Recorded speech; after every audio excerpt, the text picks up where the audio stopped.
exist, that by virtue of our position as Americans, standing in front of that flag in this chamber representing this committee, and I quote, "The FBI does not have information to support the assessment that these individuals are broadly representative of the hundreds of thousands." Chip Roy and Byron Donalds confronted Rashida Tlaib in a heated hearing after she accused Republicans of staging a fascist takeover. Donalds' fiery response left Tlaib humiliated and exposed the left's constant smear tactics. This video breaks it all down with unapologetic patriot commentary. Gentleman from Texas is recognized for 4 minutes. I thank the gentleman from Georgia for his time, and with respect to the gentleman from Maryland, I understand the perspectives with respect to free speech, and I certainly wish to always stand aside the protection of free speech in this country. But this goes well beyond that, because we're not talking about restraining the gentleladies from Michigan's ability to speak as an American citizen. We're not talking about punishing her, putting her in jail. What we're talking about is whether a member of the United States House of Representatives, whether a member of this body representing this nation is justified in putting forward a defense of the actions of Hamas terrorists that murdered innocent Israeli citizens, is holding United States citizens and Israelis hostage, and in her own language was defending on October 8th, a mere 24 hours into the brutal and barbaric attacks in which babies were beheaded, babies were placed into ovens, literally. Moms were raped in a house while their babies were put in an oven. A documented account, video evidence. And this is dismissed as resistance to an apartheid state. My problem is that the gentlelady is also referring to, quote, Joe Biden supporting the genocide of the Palestinian people. The gentlelady has put forward that by virtue of the United States of America funding in solidarity the people of Israel in defense of their right to exist, that by virtue of our position as Americans, standing in front of that flag in this chamber representing 330 million Americans, that by funding and supporting Israel, we are somehow perpetuating the call for violence that we saw unfold right before our eyes on October 7th in the most brutal and heinous acts that some of us have ever seen. I do not doubt the gentlelady's sincerity of her concern for her home people and concerns about the attacks on the people of Gaza.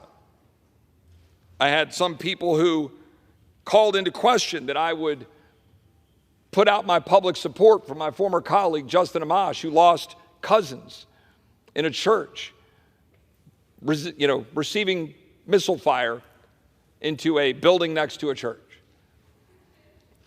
I genuinely pray for the people of Israel, the people of Gaza, the people throughout the world that are now dealing with all of this. But the gentlelady cannot, as a member of Congress, be standing up and telling the world that what we saw unfold in attacking Israel is justified. We can't. Free speech matters. I have grave concern right now about where this institution is going with respect to censures. I voted against the censure last week because I thought it had drafting problems, and I thought it had significant concerns it raised. I believe the work that was done by my friend from Georgia here put forward a resolution that is worthy of support. And so I support the resolution and believe that we should pass it. I thank the gentleman from Georgia. Thank you, Mr. Chairman. Never a dull moment in this subcommittee. I will always say that. Let's go through a couple things. First, Yeah, look, if you go back to the Buffalo shooter, which was awful for all reasons considered. Did he cite replacement theory? Yeah, he did. Did he also cite socialist theories? He most definitely did.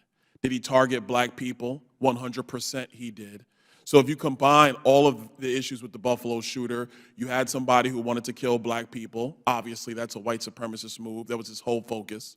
But he also espoused ideals from the left wing of politics. Both things can occur at the same time, and they did in the Buffalo shooting. And I think the thing that's most frustrating in hearings like this is because the supposition from my colleagues is that if you are a white supremacist and all at the same time you're also somehow on the right side of politics, the Buffalo shooter actually demonstrates that's not true. That's actually not true. White supremacy is awful. Nobody should be defending it. It should always be denounced. But we also have to be careful not to just conveniently circle together our political opponents so that it makes us look good in narratives and press clippings, in hearings, or when you go to ask people for their votes in elections. We do have an issue in the United States with domestic terrorist violence. There is an issue. But it's across the political spectrum. Even the FBI, and we got some questions that we need to ask them about other things going on in the United States. But even the FBI does not categorize domestic violence based upon political viewpoints. They do not do that. I wish the news media would report it, but the FBI does not categorize it based upon political thoughts. They categorize it based purely on the violence that people inflict. These are key conditions that we have to understand if we're going to have real hearings about what must be, quote unquote, done in the United States. One other point I have to bring up, and this is respect to my colleague who just cited the point about white supremacy infiltrating law enforcement from a report back in 2006. On October 24th, 2022, the FBI submitted to this committee, and I quote, "The FBI does not have information to support the assessment that these individuals are broadly representative of the hundreds of thousands of sworn law enforcement officers operating in the U.S. across nearly 20,000 federal, state, county, and local agencies, and available FBI reporting has not revealed an infiltration of law enforcement." The FBI said that 2 months ago.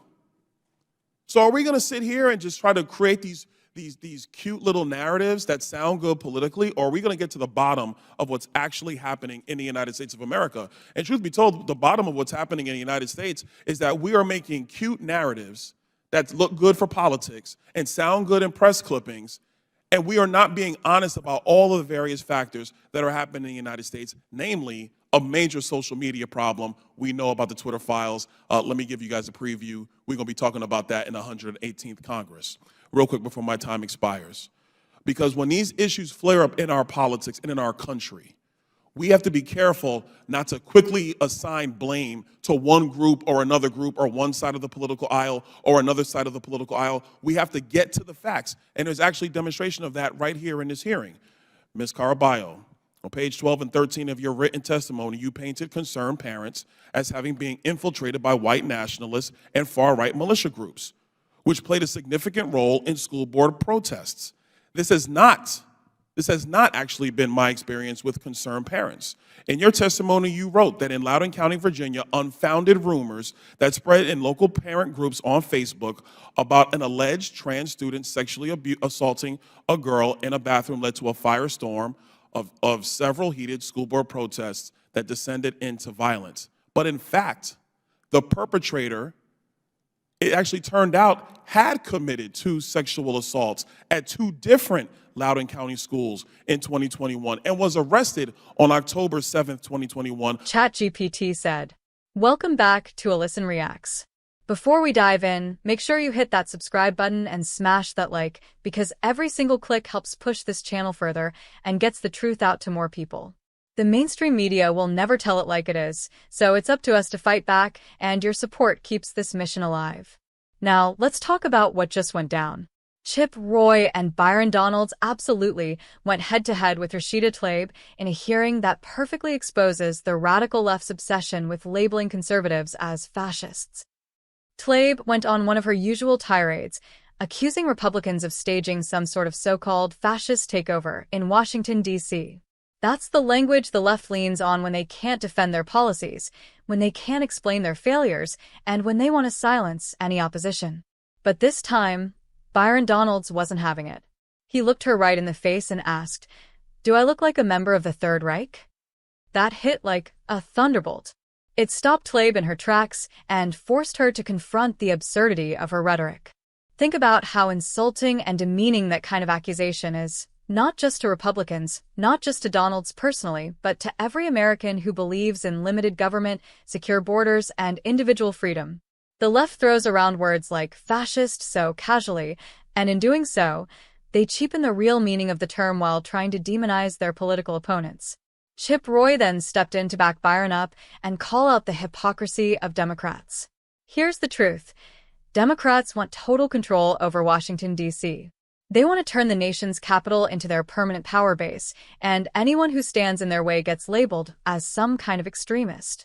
Tlaib even started chanting "Free D.C." during the hearing, completely ignoring the fact that the people she claims to represent are the ones suffering under failed Democrat policies. Rising crime, failing schools, economic collapse, all of it is happening under leftist leadership. What Roy and Donalds did in that moment was more than just defend themselves. They drew a line in the sand and said enough is enough. They exposed the left strategy of distraction and smear. Instead of focusing on the real problems facing Americans, Tlaib used the hearing as a stage to spread her agenda, and she got humiliated when someone finally stood up and refused to play her game. As a patriot, I see this as a turning point. We can't allow radical Democrats to continue hijacking hearings, branding their opponents as Nazis, and screaming slogans instead of engaging in serious debate. That's not leadership. That's not representation. That's propaganda, plain and simple. And when Roy and Donalds fired back, they reminded Americans that we still have fighters in Congress willing to push back against this nonsense. So here's my take. This hearing wasn't just about one fiery exchange. It was a warning shot. It showed us exactly how desperate the left has become, and it showed us what real conservative leadership looks like.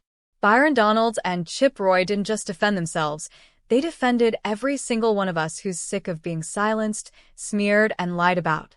If you agree that it's time to stand with fighters like them, make sure you like this video, drop a comment with your thoughts, and subscribe to the channel. This is A Listen Reacts, and we're going to keep telling the truth no matter how loud the radical left screams.